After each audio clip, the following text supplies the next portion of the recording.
उत्तर प्रदेश की राजधानी लखनऊ में समाजवादी पार्टी के मुखिया अखिलेश यादव रोजा इफ्तार पार्टी में शामिल हुए।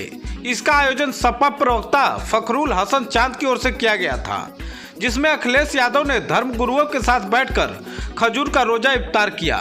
इस आयोजन के जरिए राजनीतिक और हिंदू मुस्लिम एकता का भी संदेश देने की कोशिश की गई है। वहीं इस दौरान पत्रकारों से बातचीत करते हुए अखिलेश यादव ने बीजेपी सरकार पर जमकर हमला बोला है। अखिलेश ने सीएम योगी को आड़े हाथों लेते हुए कहा कि 80 और 20 बोलने वाले योगी नहीं हो सकते, योगी वस्त्र से नहीं विचार से होता है। दरअसल आपको बता दें कि रमजान के दिनों में रोजा इफ्तार पार्टी का एक विशेष महत्व है। इस पार्टी के जरिए राजनीतिक और धार्मिक एकता का भी संदेश दिए जा रहे हैं। राजनीति में भी रोजा इफ्तार पार्टी के आयोजन में खूब चर्चा होती रहती है। इसी क्रम में सोमवार को सपा प्रवक्ता व अखिलेश यादव के करीबी माने जाने वाले फखरुल हसन चांद की ओर से रोजा इफ्तार पार्टी का आयोजन किया गया था, जिसमें सपा मुखिया अखिलेश यादव के अलावा सपा नेता राम गोविंद चौधरी, जस्मीन अंसारी समेत हिंदू मुस्लिम धर्म के धर्मगुरु शामिल हुए थे। इस दौरान सपा मुखिया अखिलेश यादव ने सीएम योगी से लेकर बीजेपी सरकार पर जमकर हमला बोला। देखें ये report. Bureau report, Uttar Pradesh, Lucknow. आपस में जो हम मिलकर के रहते हैं, जो हम एक दूसरे का सम्मान करते हैं, दुनिया में कम देश होंगे जहां पर इतने धर्म, इतनी जाति के लोग एक साथ रह रहे हों। और भारतीय जनता पार्टी को वो पन्ने इतिहास के पलटने चाहिए। स्वामी विवेकानंद और तमाम देश के महापुरुष, संत, महंत, साधु, विचारक, स्कॉलर्स, बहुत सारे ऐसे लोग रहे हैं जिन्होंने समय समय पर भारत के बारे में, हिंदुस्तान के बारे में कहा है। जहां स्वामी विवेकानंद जी को न केवल पुरानी पीढ़ी, नई पीढ़ी भी इस बात के लिए मानती है और उनको याद करते हैं शिकागो की वो स्पीच। जिन भारतीय जनता पार्टी को नफरत फैलाने का जो काम कर रहे हैं, मैं उनसे कहूंगा कि स्वामी विवेकानंद जी को जब आप इतना मानते हैं तो उन्होंने जो शिकागो में भाषण दिया था, जो सभी धर्मों के लोगों के बीच में जब कहा उन्होंने कि हम उस धर्म से, उस देश से आते हैं जो यूनिवर्सल एक्सेप्टेंस है, जहां पर हर धर्म की, जो हमें धर्म टॉलरेंस सिखाता है। शायद हमारे भारत की संस्कृति यही है कि हमारे अंदर धैर्य है, टॉलरेंस है, और जो भी आया उसको अपना बना लिया या अपना बना करके उसको इस देश में शामिल कर दिया। बहुत सारे इतिहास के पन्ने हैं। एक इतिहास का वो भी पन्ना है कि जहां पर छत्रपति शिवाजी महाराज, जो हमारे समाज के, हमारे परिवार के, और न केवल हम लोग, देश और दुनिया में जो बहादुरी के नाम से छत्रपति शिवाजी महाराज को भी जानते हैं, उनके तिलक के इतिहास के बारे में भी भारतीय जनता पार्टी कभी बताए कि उनके तिलक को कैसे और तिलक कैसे किया गया था। सर, संभल में जिस तरह से घटनाक्रम देखने को मिल रहा है, आज सलार गाजी के मेले की अनुमति नहीं दी गई। कहा जा रहा है कि वो लुटेरे थे और लुटेरों की याद में कोई मेला नहीं लगेगा। देखिए, भारतीय जनता पार्टी हर मिली जुली संस्कृति, हर भाईचारे को, और जो हमारे आपस के एक दूसरे के सम्मान करने का तरीका, जो रहने का तरीका है, जहां पर हम एक दूसरे से मिलते हैं, ये मेले क्या होते हैं जहां हम सब धर्म जाति के लोगों को मिलते हैं। अगर वो कुंभ की तारीफ कर सकते हैं तो किसी मेले और की तारीफ क्यों नहीं कर सकते? तो ये जो संस्कृति है हमारी के मेले होते थे, कार्यक्रम होते थे, आयोजन होते थे, हिंदू, मुस्लिम, सिख, ईसाई सब मिलकर के जो रहते थे, वो भारतीय जनता पार्टी को पसंद नहीं आ रहा। और ये सब पर्दा डाल रहे हैं। पर्दा इस बात का डाल रहे हैं कि विपक्ष के लोग ये न तय कर लें कि इस चैनल को बजट कितना मिला है, विपक्ष के लोग ये न जान जाएं कि इस चैनल को बजट कितना मिला है, विपक्ष के लोग ये न जान लें इस चैनल को बजट कितना मिला है। मेरे साथियों, आप भी भारतीय जनता पार्टी के मत बनो। देश में इन्वेस्टमेंट तो नहीं आ रहा है, लेकिन आपके चैनल में इन्वेस्टमेंट आ रहा है। उत्तर प्रदेश में इन्वेस्टमेंट नहीं आया। कोई इन्वेस्टमेंट कोई उत्तर प्रदेश में आया तो बताओ, लेकिन आपके चैनल में इन्वेस्टमेंट बहुत आ रहा है।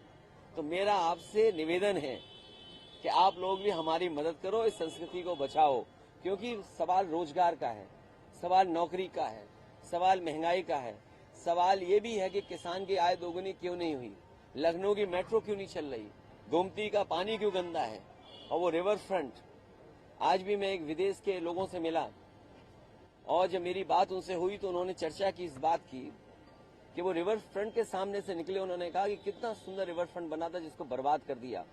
और मैं आज कहता हूं, पहले भी कहा फिर कहूंगा मैं बात को, जो गंगा एक्शन प्लान पहला था जहां पर नदियों को साफ करने का फैसला लिया गया था, यही तय हुआ था कि नदियों में कोई गंदा पानी नहीं आए। वो सबसे बड़ा एग्जाम्पलरी काम अगर किसी ने किया था तो समाजवादी सरकार में उत्तर प्रदेश में गोमती नदी का हुआ था, जिसको भारतीय जनता पार्टी ने बर्बाद कर दिया। और भारतीय जनता पार्टी के बारे में आप सोचो कि वो नाले पर रिवर फ्रंट बना रहे हैं। दुनिया में कहीं उदाहरण नहीं होगा जहां नाले पर रिवर फ्रंट बनता हो। अगर कहीं उदाहरण है तो उत्तर प्रदेश में है। संबल पुलिस का तर्क है कि देश के लूटने वालों के नाम पर मेले की इजाजत नहीं दी है। ये हमारी सरकार 30 मार्का सरकार है। मरे कितने? 30। कमाया कितना नाव से? 30। सरकार के खजाने में व्यापार कितना हुआ? 10 गुना 30 गुना 10,000 करोड़। 30 मार्का सरकार है। इसके बारे में भी तो आप बोलो। और प्रयागराज में अभी भी थानों में, पब्लिक प्लेसेस पर, हॉस्पिटल्स में, रेलवे स्टेशन में, बस स्टैंड में और भी सार्वजनिक स्थल पर लगभग 1000 परिवार के लोगों ने अपने परिवार के खोए हुए लोगों के पोस्टर लगाए हैं। ये कोई जान न ले, कहीं न्यूज न चल जाए, इसीलिए जानबूझ करके ऐसे स्टेटमेंट दिए जाते हैं जिससे कुछ खबरों पर पर्दा गिरता रहे, पर्दा डाल दिया जाए। सर, वक्फ संशोधन मुसलमानों ने आज बड़ा प्रदर्शन किया है। ऑल इंडिया मुस्लिम मसल्ला बोर्ड देखिए, आप लोग कुछ पहले भी मोड़िए बात को। और आपको याद होगा, यही भारतीय जनता पार्टी है जिसने एंग्लो इंडियंस का जो कोटा था लोकसभा और विधानसभा वो खत्म कर दिया। एंग्लो इंडियंस का आरक्षण था, रिजर्वेशन था, सीटें थी, वो खत्म कर दिया। काले कानून लाए थे, ये किसानों की जान चली गई, अंततः इन्हें काले कानून वापस लेने पड़े। अभी कुछ दिन पहले उत्तर प्रदेश से ही हिस्सा बना है उत्तराखंड। हम और आप, और खासकर आप में से जो लोग हैं, एक दो लोगों को छोड़ करके कोई उत्तराखंड में जमीन नहीं ले सकता है। अगर कोई जमीन लेगा तो बता दो हमें। एक ले सकते हैं जमीन, और एक आध और होगा साथी। हम अगर लेना चाहें, आप लेना चाहो, जमीन नहीं ले सकते। ये कानून बन रहे हैं। और फिर नोटबंदी में जान चली गई। नोटबंदी के बाद बताओ भ्रष्टाचार बढ़ा के कम नहीं है। आप नहीं जानते भ्रष्टाचार आपके विभाग में कितना है। आपके विभाग में खुद है, और आपके ही साथी कोई न कोई बताता है कि आपके विभाग में भी भ्रष्टाचार है। और भ्रष्टाचार का तो ऐसा है, और जाने जा रही हैं। आप बताइए कौन किस पे आरोप लगा रहा है? एक अधिकारी आरोप लगा रहा अधिकारी पर, कार्रवाई किस पे हो रही है? एक बच्ची का अभी बलात्कार हो गया, अभी एक प्रोफेसर पकड़े गए, तो न जाने होली पे कितनी हत्याएं हुई हैं। डीएसपी का घर जल गया। आप संभल पूछ रहे हो, मैं आपसे ही कहता हूं, आप बरेली का क्यों नहीं पूछते हो कि डीएसपी का घर जला दिया, सरकारी गाड़ी जला दी? मैं चाहूंगा वो सवाल आप पूछो, उसका जवाब मैं दूं। एक मिनट में नहीं, आप सवाल करिए। नहीं, ऐसे नहीं, बात ऐसे नहीं बनेगी। आप मुझे सवाल करिए कि क्या बरेली में एक डीएसपी का घर जला दिया? पूछिए। नहीं, आप पूछिए ना एक बार। नहीं, बरेली में नहीं, बरेली में डीएसपी का जो घर जला दिया, आप सवाल करिए ना। नहीं, सवाल करिए, ऐसे बात नहीं बनेगी। यही तो वजह है। नहीं। अच्छा, दूसरा सवाल, आप दूसरा सवाल करिए कि शाहजहांपुर में दौड़ा करके पुलिस पीटी गई। पूछिए, सवाल करिए। आप कहिए कि पुलिस ने उन्नाव में एक नौजवान की जान ले ली। लखीमपुर में, सीतापुर में आपका ही साथी, पत्रकार साथी मार दिया गया, गोली मार दी गई। कितनी घटना हम बताएं? अरे आप सवाल ही नहीं पूछ रहे हो। अच्छा, ये डीएसपी वाला सवाल पूछ रहे हैं इन्हें।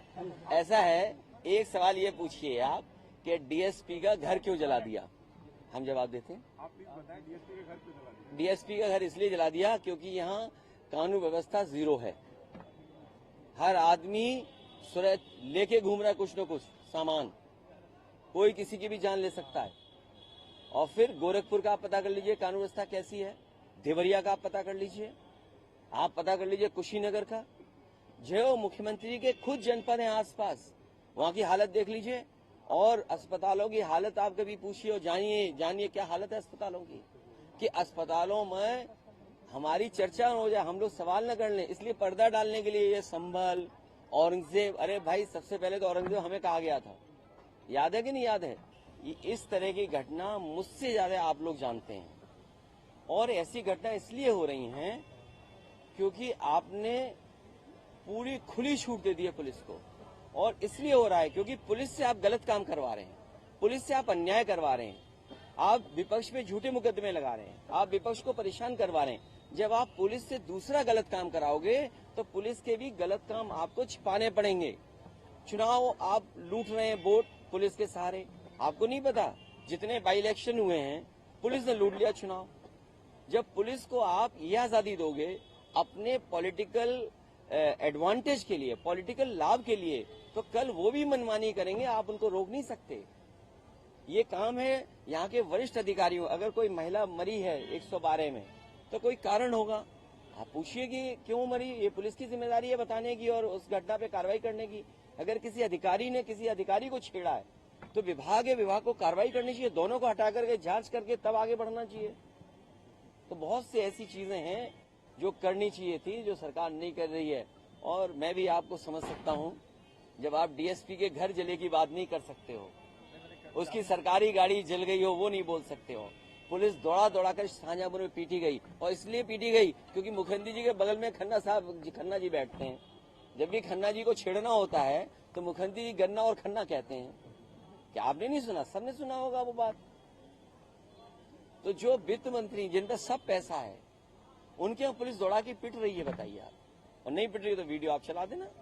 सर, आपके पीडीए के फार्मूले के सामने 80-20 के फार्मूले की बात शुरू कर दी है। देखिए, कोई 80-20 नहीं है, और मैंने 80-20 बोलने वाले योगी नहीं हो सकते।